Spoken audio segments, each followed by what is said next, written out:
American Public Media. The Alhambra Theater presents Charlie and the Chocolate Factory, a story about a young boy from a poor family who wins the opportunity to tour a chocolate factory and meet the mystifying owner. June 26th through August 17th. Tickets available at alhambrajacks.com. The North Florida TPO is committed to shaping our transportation future. We're focused on planning, funding, clean fuels, and new technologies for a vibrant, connected community. Learn more at northfloridatpo.com. Baptist Health is a proud supporter of First Coast Connect. Baptist Health, committed to building a healthier community for all of us. More info at 202-4YOU or baptistjacks.com. This is WJCT News 89.9 Jacksonville. Up next, national and local news from NPR and the WJCT News team.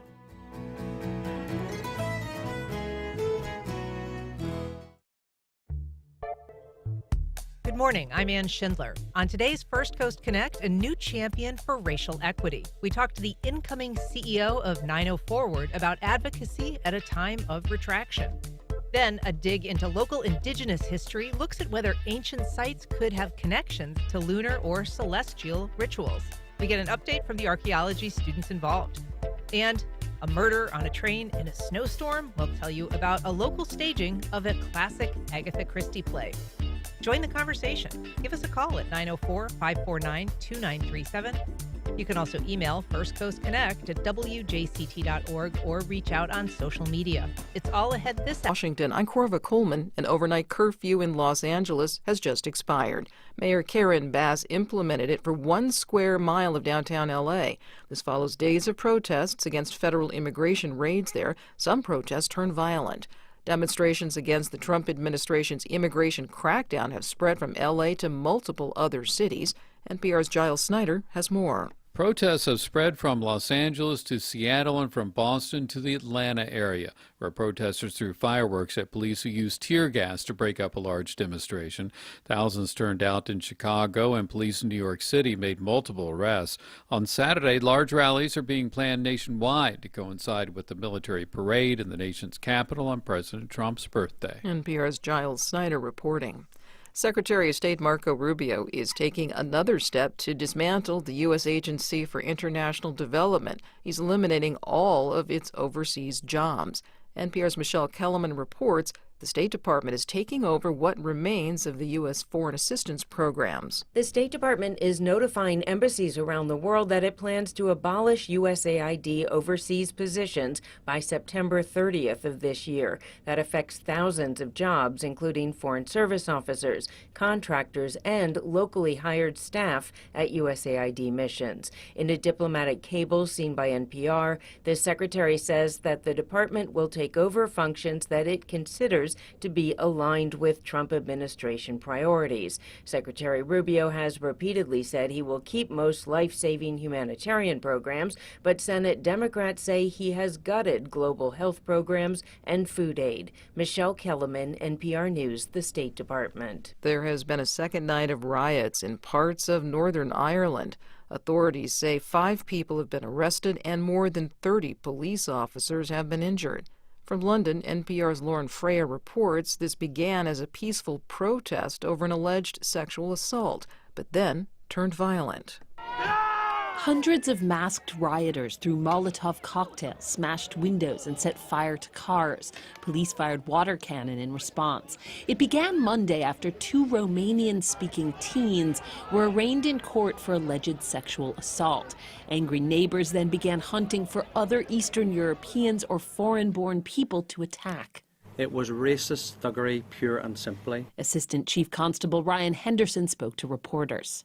This violence was clearly racially motivated and targeted at our minority ethnic community and the police. Residents have been posting flags and signs on their doors with their nationalities to try to discourage rioters from targeting them.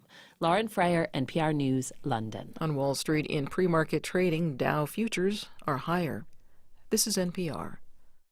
You're listening to WJCT News 89.9 in Jacksonville. Good morning, I'm Stephen Ponson. It's 9:04. The Jacksonville City Council last night approved a controversial measure requiring city grant recipients to show that the money is not aiding undocumented immigrants. The measure was filed by Councilmember Rory Diamond. He argued the measure was necessary in response to immigration policies of former President Biden and to determine how much local taxpayer money is going to benefit undocumented people.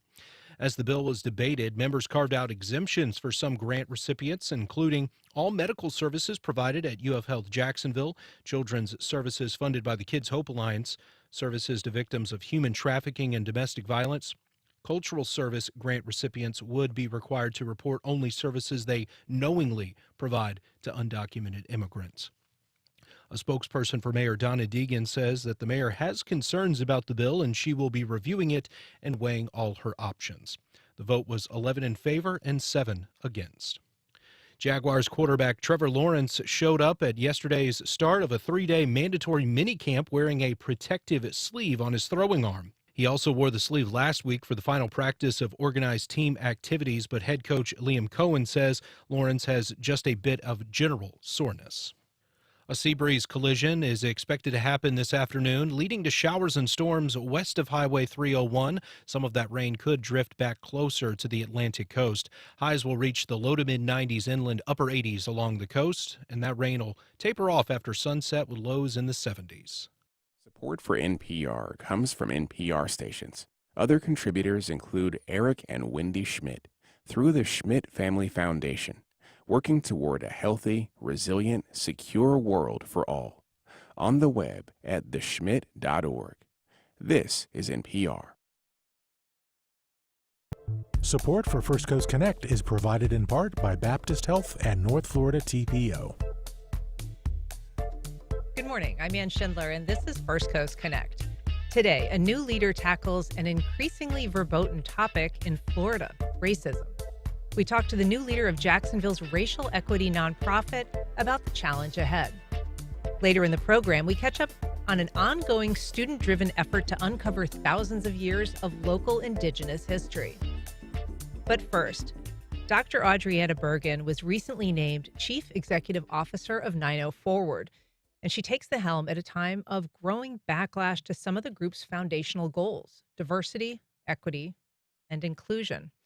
Welcome, Dr. Burgin. It's great to have you. Thank you. I'm honored to be here. So I will say congrats on the job, but also it seems like a tough time for this job. Can you kind of talk to us a little bit about what it means to be leading 90 Forward at this moment? Yeah.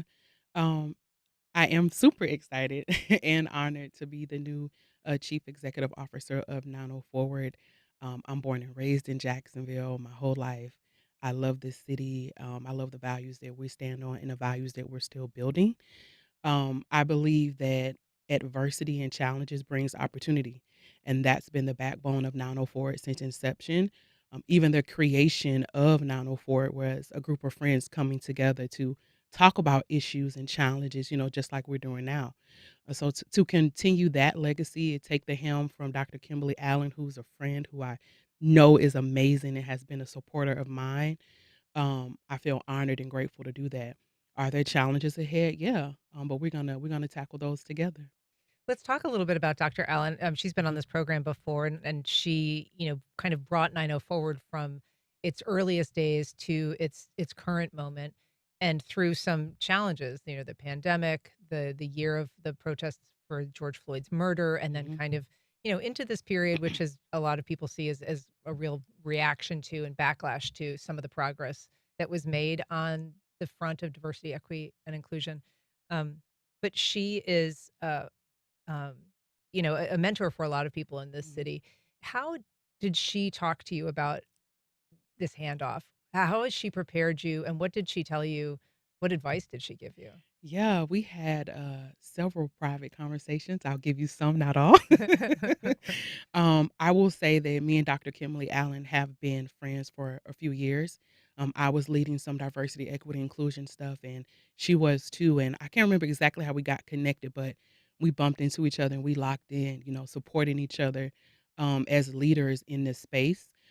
She has been an amazing, I would call her a champion of mine, and I would call myself a champion of hers. And the advice that she gave me, she told me that she felt like I was the perfect fit and she felt like under the organization that she trusted me with her baby, Wow. is how she put it. We had hours and hours of discussion from strategy to making sure this amazing team feels the stability and a powerful transition.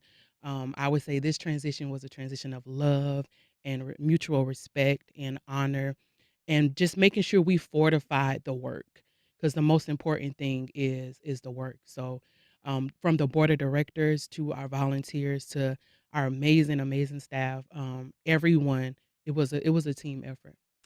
The stated goal of 90 Forward is essentially, focusing on racism and ending racism Mhm. in Duval County, in Jacksonville. And that is an ambitious goal. It is in some ways, it almost seems like an untenable goal. How do you balance, you know, strategy with reality when it comes to trying to solve the problem of racism? Yeah. Racism is a big challenge to tackle. I think that for me, even in current times, I've been telling, my team and even people that also work in the space to stay strategic and focused and resilient, and not reactive. That's been my strategy, and literally the last 2 years. If we're reactive and we react to every single thing that's happening, particularly under this current administration, you'll be reacting about every 10 minutes. Some of it is an intentional distraction, an intentional emotional trigger. So for me, I built up my emotional intelligence muscle like it is strong, you know, and I built my internal circle of community is strong. Diversity, equity, inclusion. I tell people it chose me. I didn't choose it. I fell in love with making sure the generations that came behind me had a better experience than I had. And that's from my undergraduate years to my graduate school and to everything. I wanted people to have a better experience than I had, and that is what 904 was created on. Again, like conversations. Let's talk about it and figure it out. So that's what we've been doing. 904, as you stated, Dr. Kimberly Allen led this organization through George Floyd and so many other racial tensions, even the Dollar General shooting we had here in our own city. We were at the helm of that, leading people through and having the difficult conversations, and also talking about being a part of the conversations of the past and the future. The racial healing and the discussions and the education that we provide, but also making sure 904 is a part of the conversation of what's next for Jacksonville and beyond. So that's what I would say. If you're just joining us, I'm talking to Dr. Audrieanna Burgin. She is the new CEO of 90 Forward here in Jacksonville. If you have questions or comments about 90 Forward or the work ahead, you can give us a call at 904-549-2937, or you can email comments or questions to First Coast Connect at WJCT.org. You can also reach out on Facebook, Twitter, or I guess it's X now, at FCC On Air.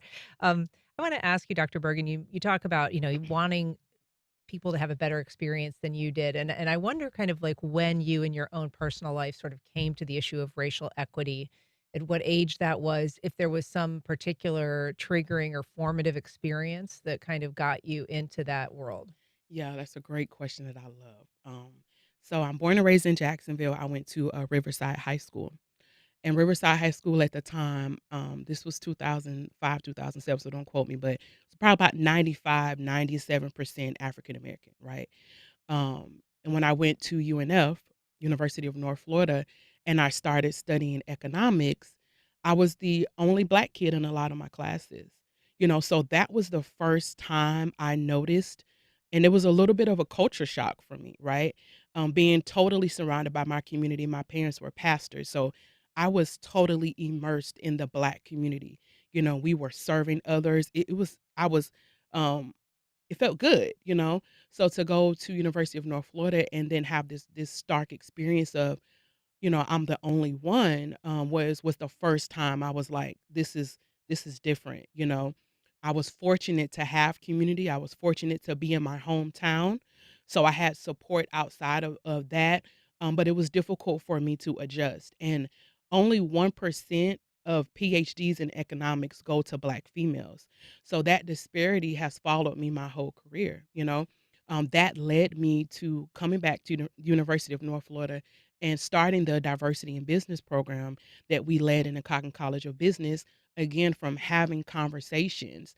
And at that time, the administration within the Cotton College of Business wanted to increase the diversity and again change the experience for the students that were coming, behind me. So that was powerful as well. So that was the first time that I noticed it. So then I went to my graduate program at Florida State University, only Black female in the cohort, and when I And graduated, again, you were an economist. I'm This an is economist. yeah. Yeah, yeah. And there I started studying, racial issues because now I'm like, how do we What's change this? mhm. What is it? Like I tell people all the time when you're doing research, a lot of times people get into the what, and the what sometimes is lower level, but when you're a researcher, you get into the why, and that's powerful. So that's the first time. But I tell a funny story that when I was graduating with my doctoral degree, I said, "Ooh, I'm done. I'm gonna get out in the field, and I'm gonna have more diversity." And I ended up being, like, the only Black researcher at my next job, and I was like, "You have got to be kidding me." And me and my sisters, we it's not funny, but you have to laugh through it sometimes. I don't wanna get comfortable being the only, and doing the work that we're doing at 9 Forward and throughout the community is a part of that. Yeah. And a big part of your research, when you were working on your doctoral degree was on, the connection between educational attainment and and money, finances, Yeah. either whether it was when a young person, as a child, whether their parents were of means or had money, whether, being married impacted somebody's financial circumstance, and how race was an element in some cases of those same circumstances. So that was really interesting research. Can you just kind of tell us what it was you found, particularly when it comes to the formative years for young people, Yeah. and opportunities? Yeah, thank you so much. I love talking research. I could talk research all day. So I would say my dissertation was intersectionality. Excuse me. And what I love about economics is literally all around you. You can find economics in anything. So for me, I wanted to study where education and labor intersected, where parental wealth and education intersected. But in a lot of the papers that I wrote, using updated data. Because a lot of times we try to say this is no longer a relevant issue. We're talking about something from the 1960s, but a lot of my data, tripped over into the 2000s. Mhm. So one of the most powerful things that I'm proud of that I found was parental wealth during ages 0 to 5 was the strongest predictor of college graduation, right? And it was powerful for me because a lot of times we focus on students that are already in the high school age, and we put so many resources into that. But what we found was the resources in the household when the child was literally an infant to 5 years old had such a big, profound impact. So it talks to us about, how a lot of times the racial disparities our generations are lagging before they even get to the classroom. So that's what I wanted to say with that piece. I want to take a couple of calls if we can. One from Tiffany in downtown. Good morning, Tiffany. Go ahead. Good morning. Good morning. Congratulations once again. Thank My you. question is related to last night, Ordinance 2025-138, which was the requiring unauthorized aliens in Duval County that are receiving federal grants, ultimately for agencies not to be able to receive those funds for unauthorized aliens. My question to you is, last night it was clear, excuse me, there's still a lot of tension, a lot of pain in our city as it relates to topics like this, Yeah. including race. Race came up a lot last night in the city council meeting. What would be your strategy on just kind of working with the city of Jacksonville, particularly even our city council, as we pass ordinances like this to try to mend some of that pain? Yeah, thank you for that question, Tiffany. I would say me personally, even before entering this role, and Dr. Kimberly Allen was as well. I sit on Mayor Donna Deegan's African American Advisory Board, and to me, solving the issue of race and disparities in the city is a problem for all of us. Not just 90 Forward. So it takes everyone, and it takes cross sector collaboration, which is what I feel like you're talking about. And it takes cross sector partnerships. That's private, that's business, that's the philanthropic sector. I also serve on the board of the Nonprofit Center of Northeast Florida, where, Don Lockhart is the CEO there, and she used to be strategic initiatives for the previous administration. So having people in my corner that help me with strategy, with working cross sector, and bringing different people to the table, even if you don't expect them at the table, and even if it's not the table they would normally sit at, is important for me, as we make sure that 904 is a part of the conversation of what drives Jacksonville forward. The history of 904 has been racial healing and having the conversations. I think the frustration that we see a lot of times in communities of color is that we try to move on to the next thing without talking about how we got here and how the dysfunction and the tension and the frustration got here. So I think it's important that all communities feel heard, particularly, the African American community, just speaking of my lived experience. So I think having conversations where voices are uplifted, and we can also have the forward conversation on what happens now is going to be powerful. I want to take a call from Susan in Fruit Cove. Good morning. Go ahead, Susan. Susan, are you there? I think we've lost you. You can try back if you'd like. I want to ask you a little bit about the issue of the city council vote. And, there are conversations that I think some people are find difficult because they believe that they are built around a topic that is kind of more politically salient than real. That this is a conversation that's being had to make some sort of political gain or a political point. And I think that the people that opposed this bill believed that this wasn't necessarily, a financial concern so much as one that piggybacks on national and statewide Mm, stated issues about immigration. mhm, mhm. And so I just curious. I mean, it's your job to kind of help these conversations, and when Yeah. the conversations don't necessarily feel authentic to people Mm. on one side or the other, I would guess that makes it more difficult. Definitely, authenticity is key. Truth is key. And our board chair, Dr. Mara Martello, is heavy in the immigration sector. She's of the Hispanic community. She's a dear friend and colleague of mine. I want to say she was there fighting the fight last night and commenting and standing up. For us, 904 has been at the racial helm of every community of color, of every minority group, not just African American, not just Hispanic. So we've been serving everybody and having conversation in each space, and we want to continue to do that. The research that you've done, I think it's interesting when you talk about people using current data, Mhm. because there is this sense, we've made progress, and perhaps looking at data from the 70s or the 80s or the 90s even, and saying, well, that doesn't really apply because we've made great progress since then. Mhm. And so you said you really wanted to find data that reflected current realities, economic realities.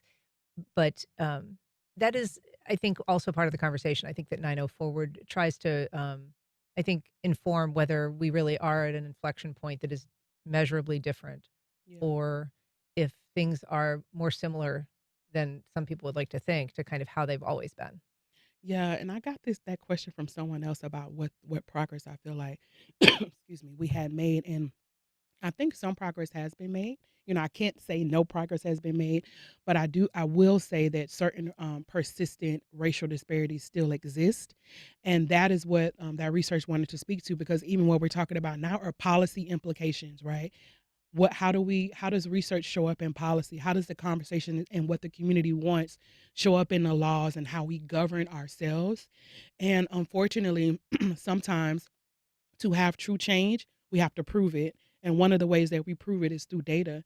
I've had some of my research cited and used to push different change forward, whether it's nonprofits or grants and things like that. So the work is to push the conversation forward and I say unfortunately, but sometimes validate what we know is the truth, but we're made to prove, through research.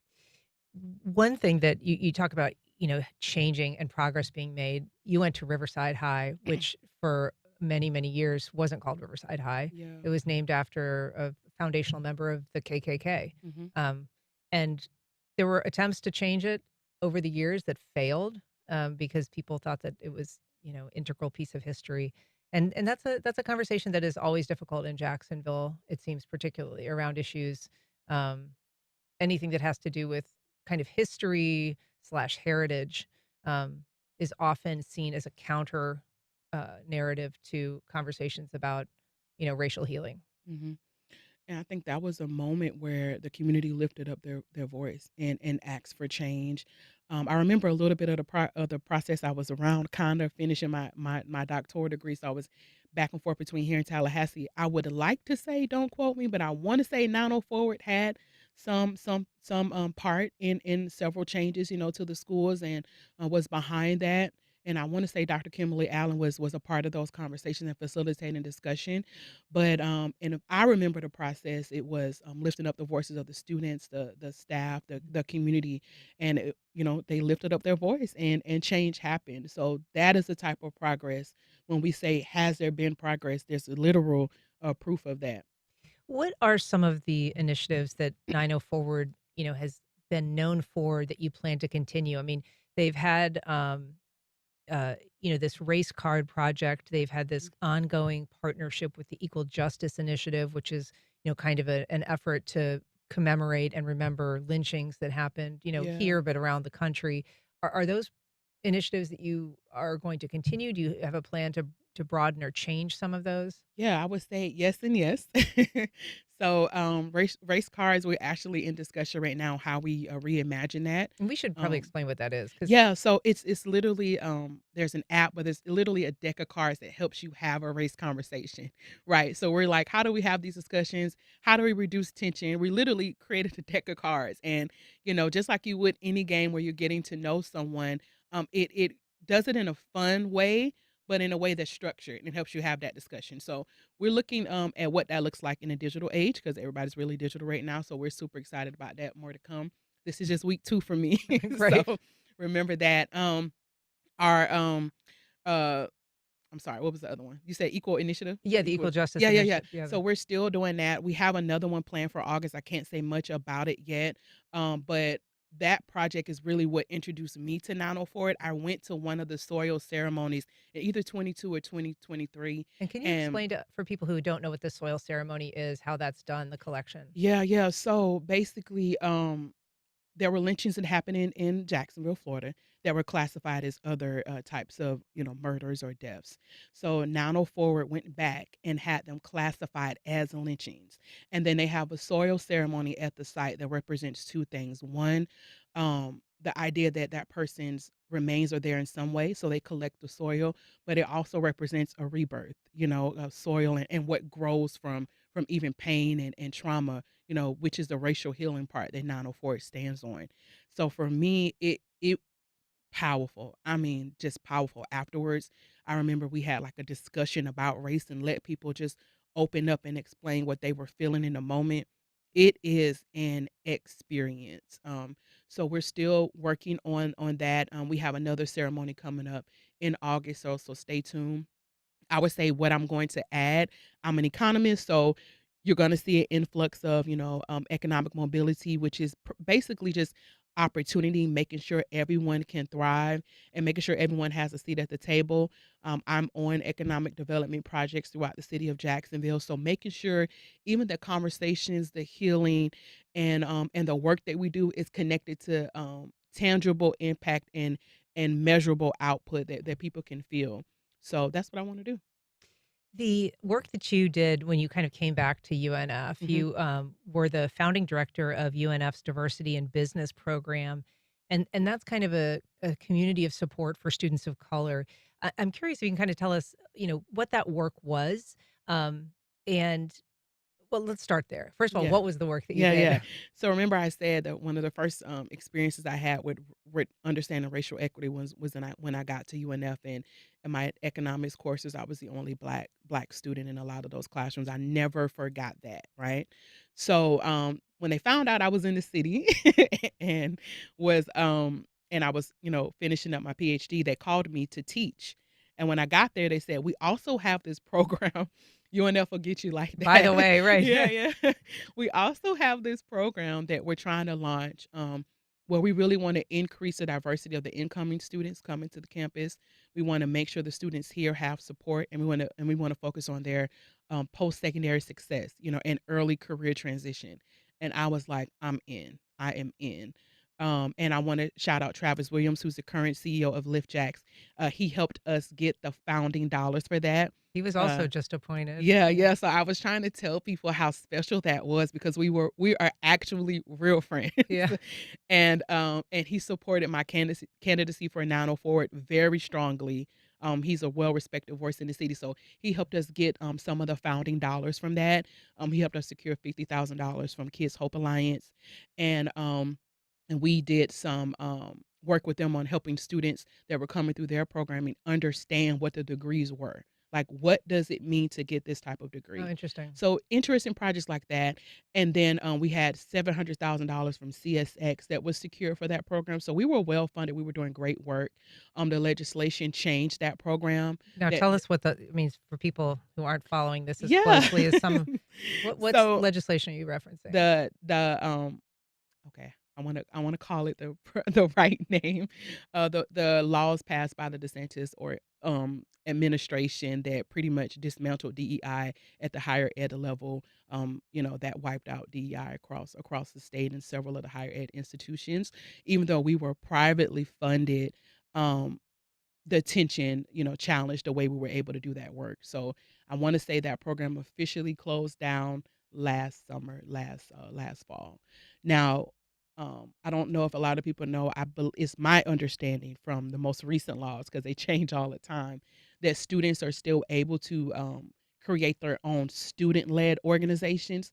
So some of the diversity, equity, and inclusion um, foundational programs we had at like the administrative level have been continued by the students, right? Okay. So you might have had like a women in business program that was run by a director. Well, that might not exist anymore, but a student can start a women in business society, and they can get together and have the conversation. So it hasn't canceled everything. It's just transformed it, and it's put it in the students' hands, which I don't even all the way think is a bad thing, because there's some students on that campus that they're with it. Yeah, they know what they're doing. And Yeah. I do need to kind of make a note correcting a statement that I said, because I was referencing Lehigh, which changed its name to Riverside, which is the school that you attended, Mhm. which has also got a Confederate tie. But I was actually referencing mistakenly Westside High School, which Oh, okay. previously was known as Nathan Bedford Okay, Forrest got High it. School, which is named for a former foundational member of the Mhm. KKK. So Okay. just to get clear on that. So some of those things have changed. Mhm. How does it feel just to have kind of put that work in? It had that investment, it had this Mhm. strong level of community support, and it's this. I know that there are students carrying on some elements of it, but it doesn't have the sanction, it doesn't have the backing, it doesn't kind of have the the strength that it did when you were there. Yeah. At the time, it was a gut punch. Um, we had strategic plans, we had ideas, we were doing it, and it felt good. So at the time, it was a gut punch. It was disappointing. It was disheartening. Um, Again, at that time, I had amazing people like Tyler Morris and Dr. Kimberly Allen and Travis Williams and Kent James over at CSX that were personal supports for me. You cannot do this work without personal support, and confidants and advocates. Cameron Frazier is my brother. So I had personal supports and advisors that helped me through it. Because again, it's a gut punch. You feel the emotion, but you got to remain strategic. And I have to keep a certain level of togetherness for the students, because the students are like, Dr. Burgin, what's going on? What's happening? What about us? So it's so layered. I don't think people realize how layered it is, because when you become a leader in this space, so many people look to you for what's next. So that and remind you, that's like 2022 2023 ish. Mhm. So the rest of the nation is now feeling what Florida has been feeling for years. So that's when I tell people stepping into this role at 90 Forward, I know what I'm stepping into, and this is not my first rodeo, with this. So And it was a big decision for me to make sure that I was even ready to step back into the space like this because, I can just wear my economist hat and be just fine and not step into the line of fire and not have the heat, and not sit in a hot seat and make really good money. Right, right. But that's just not what I was called to do. So, Yeah. yeah. Do you think that your background as an economist will kind of change or flavor the work that you do at 90 Forward? I mean, do you think that that brings you a different skill set and a different way to shape some of the conversations? Oh, for sure. Mhm. And me and Dr. Allen had this conversation a lot. Every new leader brings a new era. It's just by design. And I've been fortunate enough to have a team and a board and volunteers and everyone embrace me and look to me like what is your vision? That's been amazing. You don't always get that, particularly when the exiting CEO was a founder, right? That it's like the identities are woven together. Sure. I will say that I'm fortunate enough to be following someone that exited on their own will and had a great name Yeah. and was loved. So I tell people I'm riding in on love, but I'm gonna plant my feet, the way that I see. For me, economics changed the entire way that economics, and I'm not gonna do a lesson, but it just counts the costs that are not there. It's just a different way of analyzing situations. What does that mean? It counts the costs that are not Well, there. it looks at alternative, it's what do we do in the face of scarcity? What decision could you have made, and that is the type of strategy that is going to fortify not forward in my opinion. I believe that my connections to the business sector. I started out in business. My first degree was in business management. I took an economics class and fell in love again. And that led me to economics. Which is saying something because, like I said, looking over your thesis, the number of calculations and formulas is just kind of mind-numbing. I mean, it's a lot of math. Thank you. Economics is a lot of math. But again, I think I'm passionate about economics as a science, as a way of thinking. I get to apply it to whatever I want to apply it to. So I choose to apply to education, to race, to labor, a lot of places that it's not always applied to. I had an amazing dissertation chair, Dr. Patrick Mason. I want to say he's at University of Massachusetts now. But he made me think about my lived experience in everything that I wrote. As my lived experience as a Black woman is all throughout my research. My lived experience as a Black woman is now all throughout my life. So that's what pushes me forward. And are there specific ways that you can think that the conversation around economic impact or economic cost will translate into the strategy that you're bringing to 90 Forward and the goals of that organization? Yeah, I would love for 904, and we're talking about this internally now, so I might be giving you some exclusives, but we do community engagement really well, right? And a lot of times the city is pushing things forward, and then there's backlash from the community because they don't necessarily feel heard, right? And the city could be, business, whatever, different sectors. So for me, it's positioning us at tables that people don't think 904 should be it, but we are absolutely necessary for. In my previous job, Can you give an example? yeah, an example would be, housing affordability. We've been in that space a little bit, but not deeply. You think about the amazing work that Lyft Jacks does. I'm an economist. It makes sense. Also technology. We're reimagining our race cars, but technology for the African American community as a resource. As if we look through COVID, a lot of the inner city schools didn't have enough laptops, didn't have enough resources. So positioning that, I'm thinking of STEM for Black students. Like, those are tables that are moving forward and have a lot of energy in the city that you wouldn't necessarily place 904 at the table at initially, that I think we are absolutely necessary for. Interesting. So you Yeah. want to be more a part of some of those conversations, perhaps? Absolutely. And yeah, And I've already been a part of some of them, but now that I'm in charge, yeah, that's I could do a little more. That was absolutely a joke for my team listening. well. I know that there'll be a lot to follow up on in the months ahead, and we're giving you an early interview here on all of the things that you've got planned. But it's great to meet you in person, Dr. Audrieanna Burgin. Thanks for being here. Congrats on the new job. Thank you. Thank you for everyone listening and your questions. I had a wonderful time. Thank you, Ann. Terrific. Thank you. Up next, we're going to talk about the latest archaeological effort to uncover local indigenous history.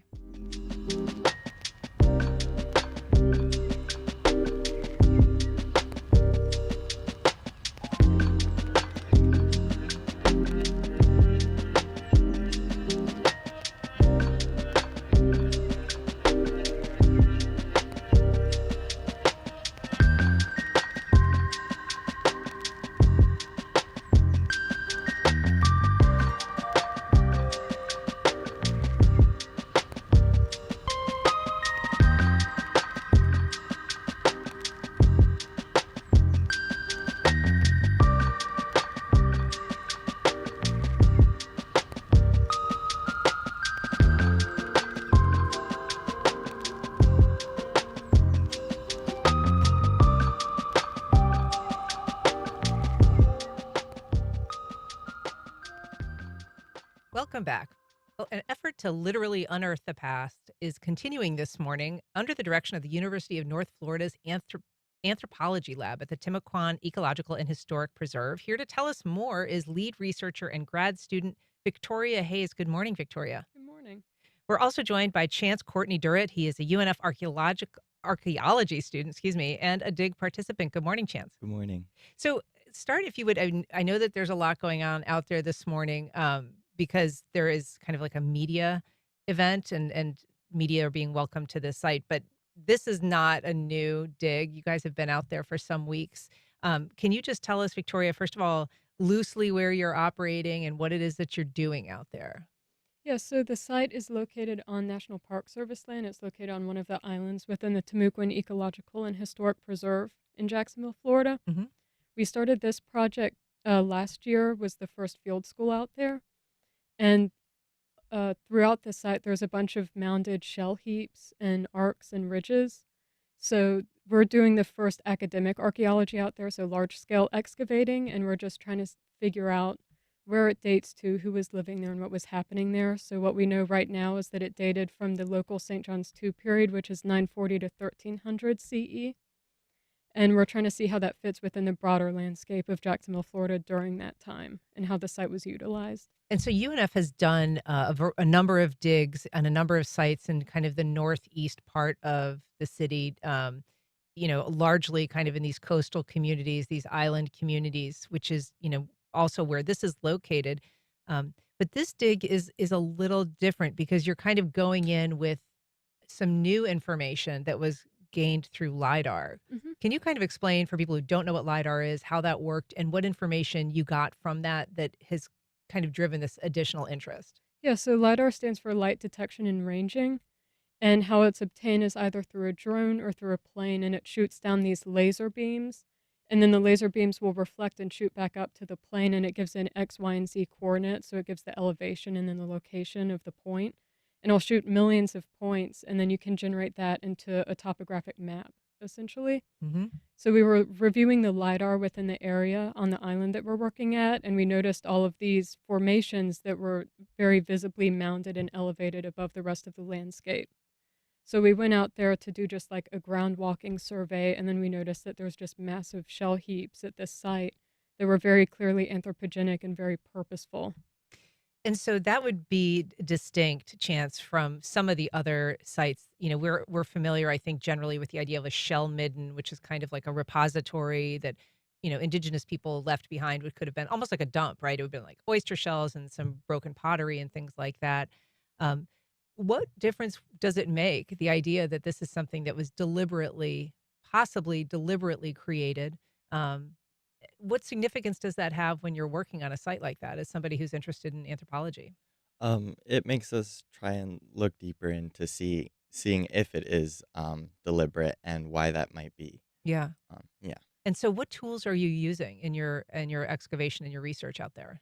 So as a field school student, we're learning how to excavate properly and record while we're excavating because archaeology is a destructive process and it cannot be repeated. So when we're doing it once. So we have to keep very clear records of what we're doing as we're excavating, and then also processing the artifacts in the lab. So we're learning lots of different hands-on skills for archaeology. And I mean, it's slow going, I'm guessing. Mhm. And I know that you probably have some tree cover out there, maybe some little tents that you're putting up, but that's pretty hard work, I would guess, out Yes, there it all can day in the be. sun. Yeah. hmm What has that experience been like for you and your fellow students?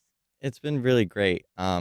As someone who wants to get into archaeology, I think it's the best thing to actually be able to practice archaeology. So to really see what it's like out there, and it's been a very wonderful experience. Yeah. I mean, it is, I guess there's nothing like kind of getting out there and doing it yourself.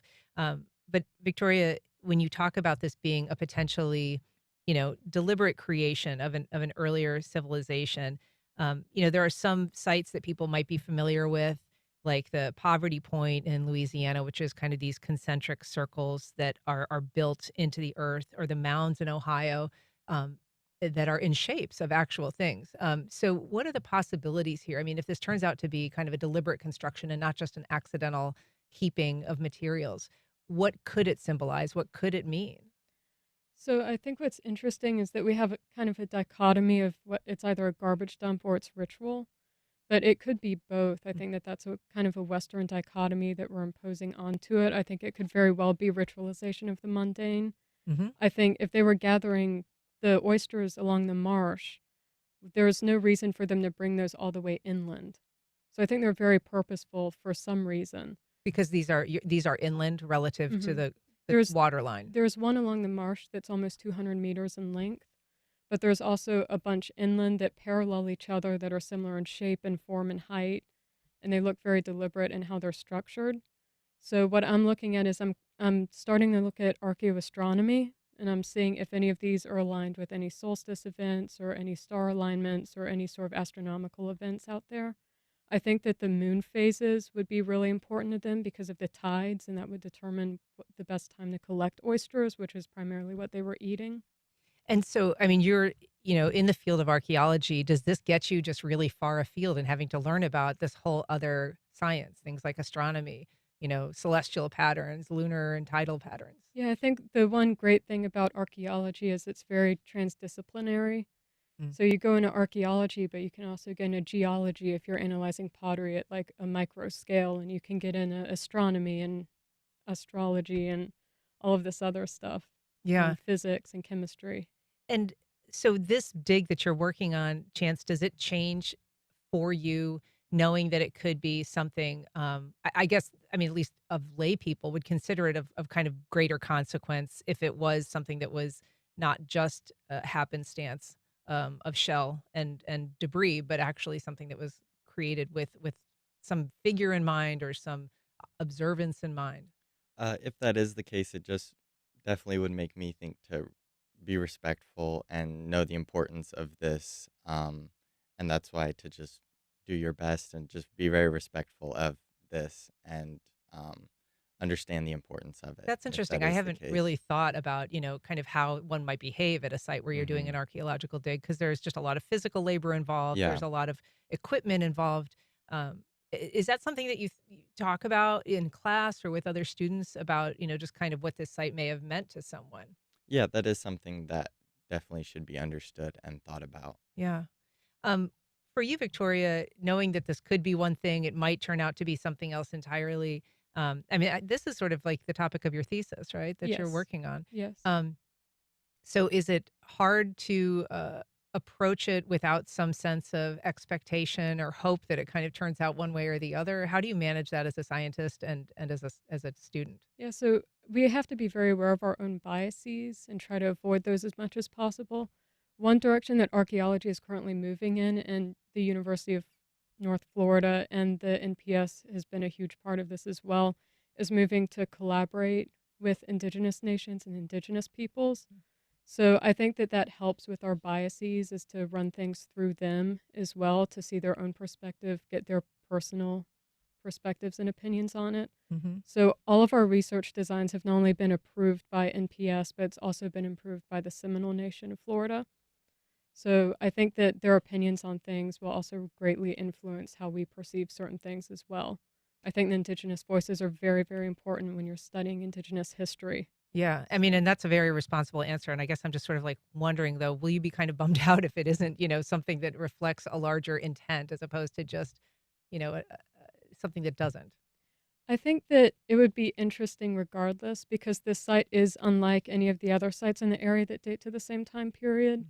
There's no evidence as of now that anyone was living there.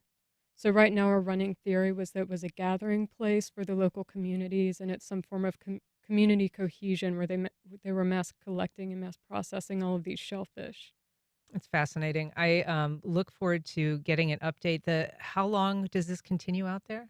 So it's a 6-week field school Okay. with a collaboration between UNF and the National Park Service.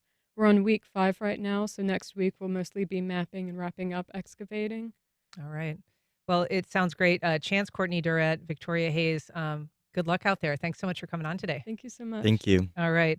Up next, a murder on a train in a snowstorm. It's got all the elements of a classic Agatha Christie play.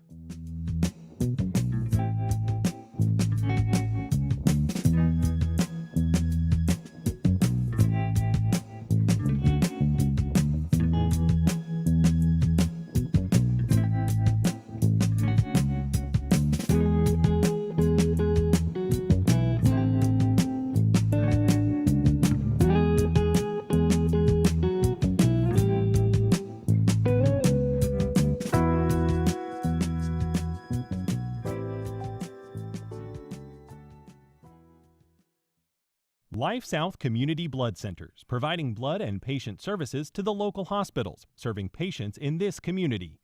Donating blood with Life South helps save lives. More at lifesouth.org to find a blood drive near you. Hi, I'm Letitia Barriola, the Director of Podcasting here at WJCT Public Media. And hey, we need your help to secure the future of public media. Go to wjct.org/protect to make your voice heard. WJCT Public Media invites you to a powerful night of cinema. Experience I'm Still Here, Academy Award winner for Best International Feature Film. Set in 1971 Brazil, witness a true story of a mother forced to rise against the darkness of dictatorship. Join us for this special screening Wednesday, June 18th at WJCT Studios. Tickets at wjct.org/film. President Trump is trying to strip Harvard of its right to enroll foreign students. That could drive away some of the world's brightest students from Harvard and from other American universities, and in the process disrupt American innovation. So I think what's going to happen likely is that we will just see less innovation, because the US will suffer, but also we'll see less innovation globally. I'm Anthony Brooks. What America loses when foreign students are banished. That's on the next On Point. Today at 11, here on WJCT News 89.9. Homelessness reached a record high in 2024. Among the fastest growing groups, seniors. The number of homeless seniors is estimated to triple in the next 5 years, a surge that comes amid rising housing costs and an aging population. We look at how older Americans are uniquely affected by housing insecurity and why many are experiencing homelessness for the first time. That's next time on 1A. Today, starting at 10 on WJCT News 89.9.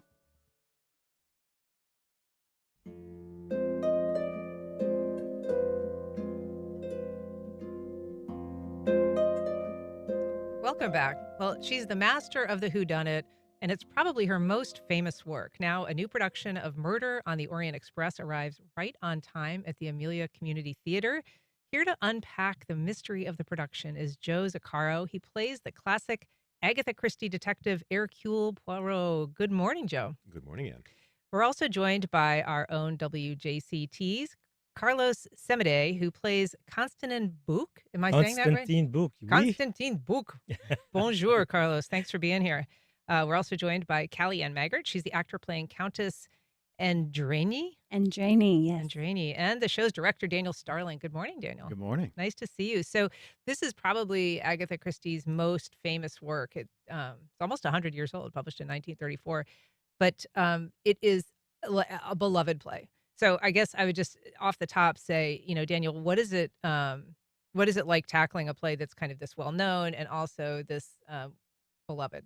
Well, of course, it's a challenge because, as you said, it's so beloved. I always love to say the fun fact is Agatha is the third most sold author in the world, second only to Shakespeare and the Bible. Wow. So she is prolific. Yeah. Naturally, everyone knows it. So it's a challenge, but it's a lot of fun as well because we know people are going to love it. We know that it is beloved. And I feel like we've done a really great job. It's a lot of fun being able to get into her mind, get into the mind of these characters. They're all so well written, and it's really, really enjoyable. Yeah, and there is something about the way she writes that really lends itself to theater. You are portraying the detective, Joe. You're playing Hercule Poirot, who is kind of the, legacy, along with Marple, kind of this legacy detective. Is it difficult to take on a role that's that well known? I mean, it's been played by people, in movies. Some well-known people like Kenneth Branagh, Albert Finney. I mean, how do you approach a role like that? Basically, I just have to take everything I've ever seen and throw it away and just say, I can't let myself be influenced by what I've seen other actors do. Just look at the text, figure out what that says to me about the character and just kind of go from there. Yeah. Carlos, your character is kind of like the secondary protagonist in this, and maybe a little bit of a lighter role, I guess, compared to this dark murder mystery. Yeah. Is that something that you're able to have fun with? Oh, I absolutely love it. I got to say that I love Joe's voice, by the way, Hercule Poirot. But yes, I was surprised at how much comedy is written into her stories. And when you see them, you may just read by them, but Daniel has helped me find the comedy in that character and the relief from the murder and then bring that out in Constantine book, that character. Yeah, because you need kind of that balance in Mhm. a murder mystery, right? So this is not your first drill, Annie. We were talking before we started here that you were also in last year's production of Mousetrap.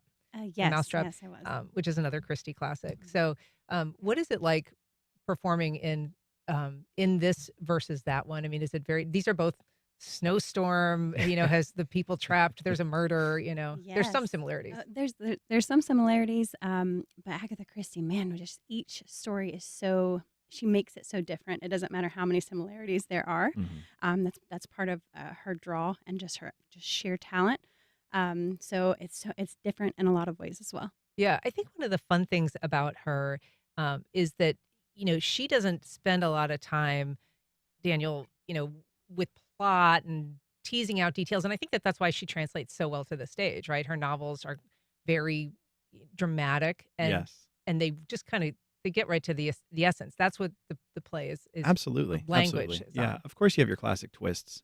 You don't really know who did it. It's classic whodunit. It truly is. But yes, it translates really, really well. I mean, obviously, I think putting a train on the stage is the challenge. Yes. That's the one thing. And being able, making sure the house can see it. Yeah. Everyone in the audience can see it. But yes, I mean, it translates so well because it is so compelling naturally. It feels human. It feels real. And there's a lot of beauty in it. It's really about morality, about what truly is right or wrong and what truly is justice. And I think everyone can relate to that. And this is staged like it's in a train, but it's a train that's been stopped, right? Yes. Trapped. Yes. The train is stopped by a snowdrift in the middle of the night, which kind of throws off the killer's plans, and makes things difficult. Also because Hercule Poirot is not expected to be on the train.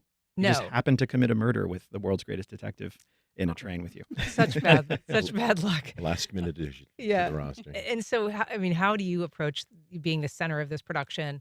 And obviously, the Amelia is like a very popular community theater. A lot of people are coming to it to see something that they know that they're going to like. But you Sure. really are the center of attention. Well, yeah.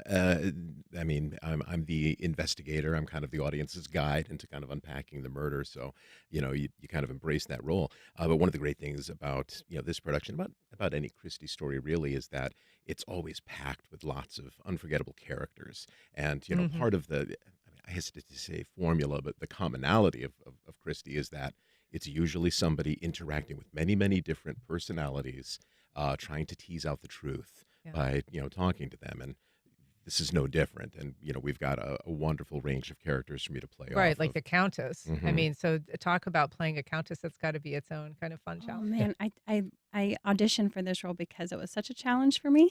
And you can't go wrong with the Countess. She's sassy, she's mysterious, and she's just been so much fun to play. And Calliean's Hungarian accent is perfect. Oh, well, it opens on June 13th. It runs through June 28th. Break a leg this week, y'all. Thanks for Thank being you on. so much. Thanks Thank so you much. so much. All right. Merci. Thank you. Merci. Thank you for listening. Please join us tomorrow. Support for First Coast Connect is provided by Baptist Health and the North Florida TPO.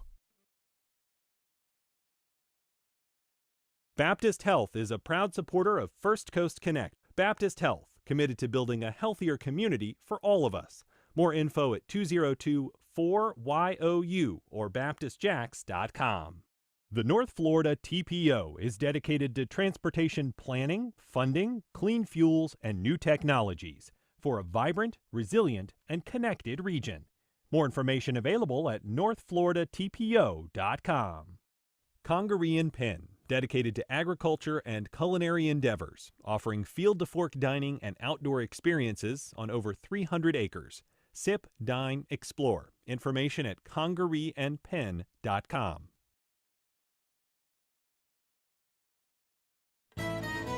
This is